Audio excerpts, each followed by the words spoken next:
નમસ્કાર ખેડૂત મિત્રો, તમે જોઈ રહ્યા છો ખેડૂત વિકાસ માર્કેટિંગ યુટ્યુબ ચેનલ। મિત્રો, આજના આ વિડીયોમાં આપણે જાણીશું તારીખ 22 જુલાઈ 2026 ને આજનો વાર છે બુધવાર। આજે આપણે આ વિડીયોની અંદર ઓલ ઓવર કપાસ બજારની અપડેટ તેમજ હાલની બજારની સ્થિતિ તેમજ શું હવે બજારમાં તેજી આવશે કે મંદી તેમજ દેશ વિદેશના બજારના ટ્રેન્ડ તેમજ કપાસની માંગ તેમજ આગામી દિવસોમાં કપાસની શું સંભાવના વિશે વાત કરવાના છે। વિડીયોમાં અંત સુધી જરૂર જોતા રહેજો, કારણ કે વચ્ચે કેટલીક એવી માહિતી શેર કરીશું જે કપાસનું વાવેતર કરનાર ખેડૂત તેમજ દરેક માટે ઉપયોગી બની શકે છે। ખેડૂત મિત્રો, હવે વાત કરીએ સૌપ્રથમ ગુજરાતની કપાસની અપડેટમાં, તો ગુજરાતના મોટાભાગના કપાસ ઉત્પાદક જિલ્લાઓમાં વાવેતર લગભગ પૂર્ણ થઈ ગયું છે, તેમજ સૌરાષ્ટ્ર, ઉત્તર ગુજરાત અને મધ્ય ગુજરાતના વિસ્તારમાં છેલ્લા કેટલાક દિવસોમાં સારા વરસાદ થતાં પાકમાં નવી ચેતના જોવા મળી રહી છે। જ્યાં વરસાદ સમયસર થયો છે ત્યાં કપાસનો ઉગાવો સારો જોવા મળી રહ્યો છે। જોકે કેટલાક વિસ્તારોમાં હજુ પણ વરસાદ ઓછો હોવાથી ખેડૂતો પાકના વિકાસ પર સતત નજર રાખી રહ્યા છે। હવે મિત્રો, વાત કરીએ આજની વરસાદની હાલની જે સ્થિતિ છે તેની, તો વરસાદની પરિસ્થિતિ કપાસ માટે અનુકૂળ માનવામાં આવી રહી છે, પરંતુ જો આગામી દિવસોમાં સતત ભારે વરસાદ પડે તો પાણી ભરાવાના કારણે પાકને નુકસાન પણ થઈ શકે છે। બીજી તરફની વાત કરીએ તો લાંબો વરસાદી વિરામ પણ પાકના વિકાસને અસર કરી શકે, તેથી હવામાનની સ્થિતિ આગામી દિવસોમાં કપાસના બજાર માટે મહત્વની રહી શકે છે। હવે વાત કરીએ બજાર અપડેટમાં, તો હાલમાં વેપારીઓ અને કપાસના મિલો બજાર પર નજીકથી નજર રાખી રહ્યા છે, તેમજ જૂના સ્ટોકની ઉપલબ્ધતા મર્યાદિત અને હવે તમામની નજર નવા પાક પર રહેલી જોવા મળી રહી છે। જો નવા પાકની સ્થિતિ સારી રહેશે તો બજારમાં પુરવઠો વધશે, તેમજ જો ઉત્પાદનનો અંદાજ ઘટશે તો ભાવને ટેકો મળી શકે છે।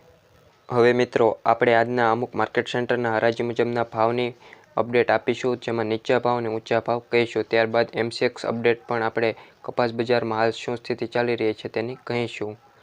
હવે મિત્રો, વાત કરીએ કપાસ બજારના માર્કેટ યાર્ડના ભાવની, તો ધાંગધ્રા 2801 થી ઊંચો ભાવ 2801, સાવરકુંડલા 1500 થી 1850, જામજોધપુર 1400 થી 1900 રૂપિયા, રાજકોટ 1225 થી 1915, અમરેલી 1150 થી 1910 રૂપિયા, જસદણ 1500 થી 1884, જામનગર 1345 થી 1750, ગોંડલ 1121 થી 1851 રૂપિયા। મિત્રો, આ હતા અમુક જે માર્કેટ સેન્ટરો કપાસની હરાજીઓ ચાલી રહી હતી તેના ભાવ।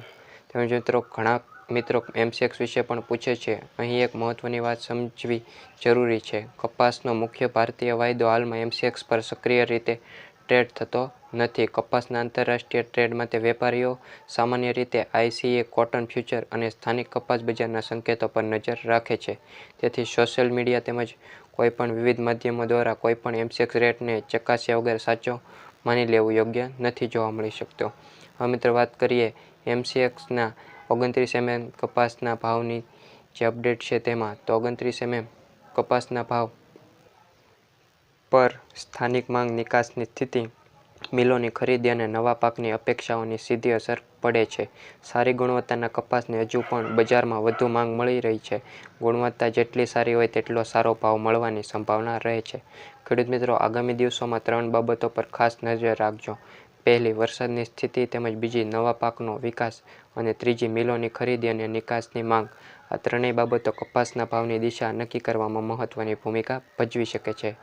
મિત્રો, આ હતી આજની ઓલ ઓવર કપાસ બજારના જે સમાચાર છે તેની માહિતી, તેમજ અમુક માર્કેટ સેન્ટરોના કપાસના ભાવની સ્થિતિ અને નીચા ભાવ અને ઊંચા ભાવની અપડેટ। વિડીયો પસંદ આવ્યો હોય તો વિડીયોને લાઇક કરી ચેનલમાં ખાસ જે પણ નવા ખેડૂત મિત્રો છે તે ચેનલને સબસ્ક્રાઈબ કરી દેજો, તેમજ જૂના ખેડૂત મિત્રો જે હાલ દરરોજ વિડીયો જોવે છે પરંતુ જે સબસ્ક્રાઈબ નથી કરતા તેઓ પણ સબસ્ક્રાઈબ કરી દેજો અને રોજબરોજની માહિતી મેળવતા રહેજો। તેમજ દરેક ખેડૂત મિત્રો તેમજ આપના સગા સંબંધીઓને વિડીયો શેર કરવાનું ભૂલતા નહીં, જેથી કરી રોજબરોજની અપડેટ તેમજ કૃષિ જાણકારી મેળવી શકે।